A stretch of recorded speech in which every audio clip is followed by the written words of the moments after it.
Do you ever find yourself stuck in your own head, overthinking every decision, or procrastinating until the very last moment? Does your mind ever feel like a browser with too many tabs open? You're trying to focus on one thing, but a dozen other thoughts are clamoring for your attention. You replay a simple conversation from yesterday, dissecting every word, wondering if you said the right thing. You stare at a blank page, knowing you need to start that important project, but the sheer weight of the task paralyzes you. So you tell yourself, "I'll just do it later," and escape into the temporary relief of distraction. This cycle of analysis, paralysis, and last-minute panic, it's exhausting. It drains your energy, fuels your anxiety, and keeps you from moving forward on the goals that truly matter to you. If any of this sounds familiar, I want you to take a deep breath and know this: you are not alone. In our fast-paced, hyper-connected world, the pressure to be perfect, to make the right choice every single time, is immense. We're bombarded with information, endless options, and the curated highlight reels of everyone else's success. It's no wonder our brains go into overdrive trying to process it all. This isn't a personal failing. It's a modern-day epidemic of the mind, affecting millions of bright, capable, and ambitious people just like you. But here's the fundamental truth that can change everything. Overthinking and procrastination are not permanent parts of your personality. They are not who you are. Think of them not as character flaws, but as mental habits.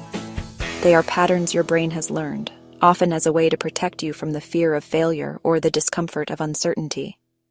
They are outdated coping mechanisms that once served a purpose but are now holding you captive. And the most empowering part of this truth? They are habits.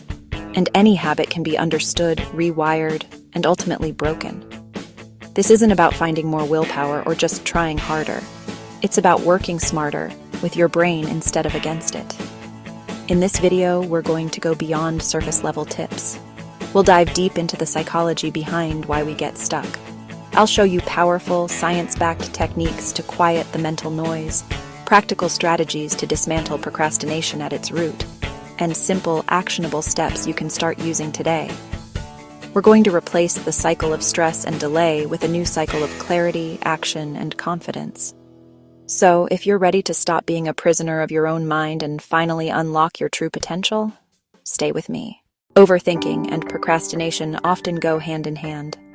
We think too much, doubt ourselves, and as a result, we delay action. The more we delay, the more stressed we become, and the cycle continues. But here's the key. Procrastination is not laziness. It's simply your brain trying to avoid discomfort.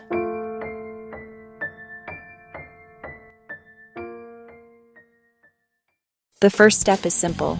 Use the 5-second rule. Whenever you catch yourself overthinking or delaying, count backward. 5, 4, 3, 2, 1, and take action immediately. This interrupts the cycle of hesitation and forces your brain into motion before fear or doubt takes over.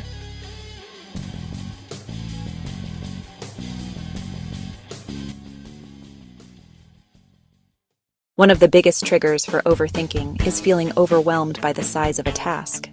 When you're staring up at a giant mountain of a project, it's easy to get paralyzed by the sheer scale of it. This is a classic case of analysis paralysis, where the fear of not doing something perfectly stops you from doing it at all.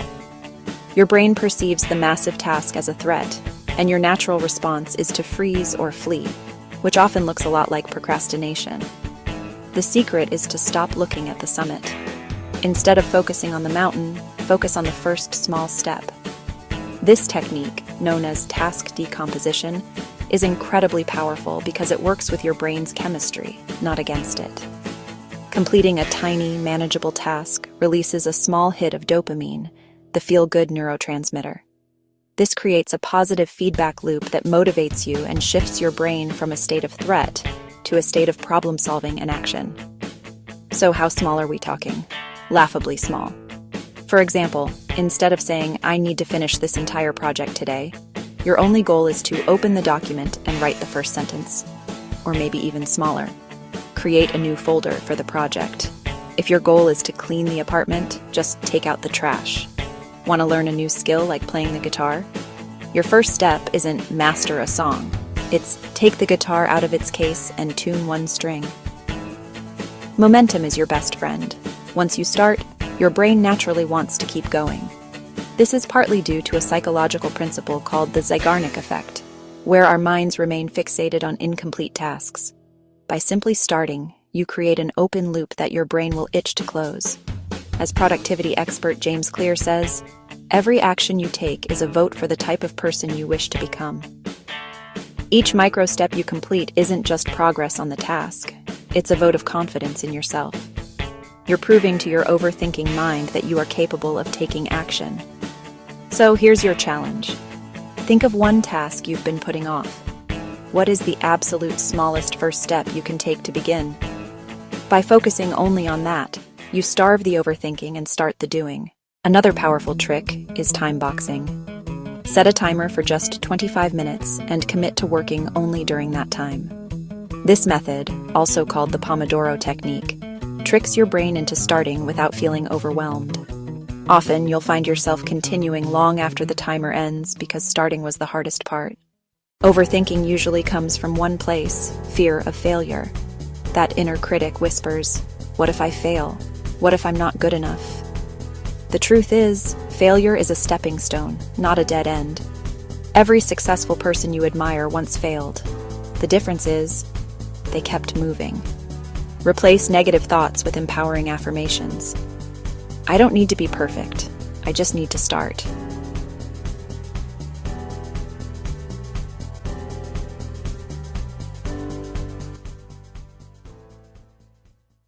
Your environment shapes your behavior.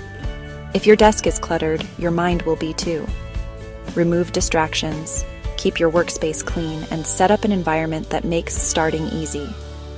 Even small changes, like putting your phone in another room, can drastically improve focus and reduce procrastination. As we close, remember this. You don't need to control every thought or be perfect. Perfectionism is a trap, a beautiful cage we build for ourselves, believing it's a high standard when it's actually a barrier to starting. Your mind will generate thousands of thoughts a day. Doubts, fears, endless what-ifs. You don't have to wrestle them into submission. Simply acknowledge them, like clouds passing in the sky, and let them go. The goal isn't a clear sky, but learning to navigate the weather. The real secret is that you only need to take one step at a time. Overthinking is the art of creating problems that don't exist, spinning intricate webs of anxiety from hypothetical scenarios. It's a mental treadmill that exhausts you without moving you an inch forward. And its partner, procrastination, is the silent thief of your future, delaying the life you truly deserve. The weight of what you haven't done is often far heavier than the effort it takes to do it.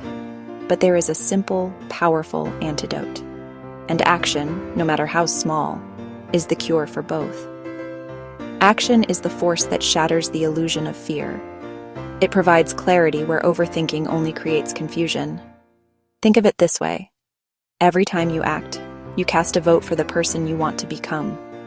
A single tiny step forward is more powerful than 1,000 hours of anxious deliberation. It builds momentum, creating a positive feedback loop where each action makes the next one easier. It's the spark that ignites the engine of progress. So here is your challenge, your first step out of the cycle.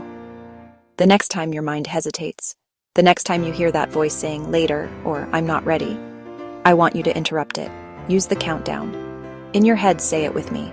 5, 4, 3, 2, 1. And on 1, you move. Pick up the pen, open the document, send the one-sentence email.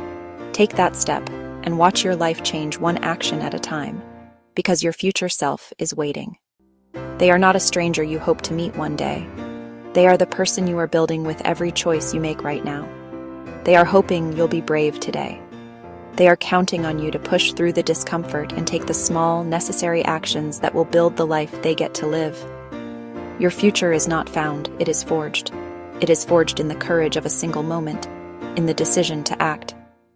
The person you decide to be today is the architect of all your tomorrows.